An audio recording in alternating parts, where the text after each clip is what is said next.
राधे राधे दोस्तों। भगवान गणेश को देवताओं में प्रथम पूजनीय माना गया है। कोई भी शुभ काम हो बिना उनकी पूजा के वह पूरा नहीं होता है। भाद्रपद की चतुर्थी को गणेश जी का जन्म हुआ था, इसीलिए इस दिन गणेश चतुर्थी त्यौहार मनाया जाता है। आप तो सभी जानते होंगे कि गणेश जी भगवान शिव और देवी पार्वती के पुत्र हैं, लेकिन क्या आपको ये पता है कि उनका विवाह किससे और कैसे हुआ था? भगवान गणेश का सिर हाथी का और एक दांत टूटा हुआ है, इसलिए कहा जाता है कि उनका विवाह नहीं हो पा रहा था। कोई भी कन्या उनसे विवाह करने को तैयार नहीं थी। अपना विवाह ना होता देख भगवान गणेश उदास रहने लगे थे। वह जब किसी दूसरे देवता के विवाह में जाते तो उन्हें बड़ा दुख होता था। उनके मन को बहुत ठेस पहुंची थी, कहा जाता है। इस वजह से बाद में गणेश जी ने दूसरे विवाह देवताओं के विवाह में भी विघ्न डालना शुरू कर दिया था। इस काम में उनका वाहन मूषक उनकी सहायता करता था।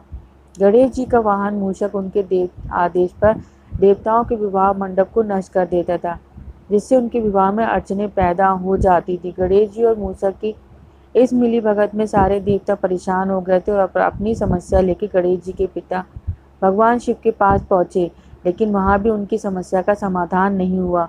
भगवान शिव और देवी पार्वती ने देवताओं से इतना कहा कि इस समस्या का समाधान ब्रह्मा जी के पास है। फिर सारे देवता अपनी समस्या लेकर ब्रह्मा जी के पास पहुंचे। उस समय ब्रह्मा जी योग में लीन थे। देवताओं की प्रार्थना पर उन्होंने समस्या के समाधान के लिए ब्रह्मा जी के योग से दो कन्याएं रिद्धि और सिद्धि प्रकट हुई। इस वजह से दोनों ब्रह्मा जी की मानस पुत्री कहलाई। अब दोनों पुत्रियों को लेकर ब्रह्मा जी गणेश जी के पास पहुंचे और उनसे कहा कि आपको मेरी दोनों पुत्रियों को शिक्षा देनी होगी। इसके लिए गणेश जी तैयार हो गए। दोनों की शिक्षा प्रारंभ हो गई। इस दौरान जब भी मूषक किसी देवता के विवाह की सूचना देने गणेश जी के पास आता तो रिद्धि और सिद्धि उनका ध्यान भटकाने के लिए कोई न कोई प्रसंग छेड़ देती। इससे देवताओं का विवाह बिना किसी बाधा के पूर्ण होने लगा।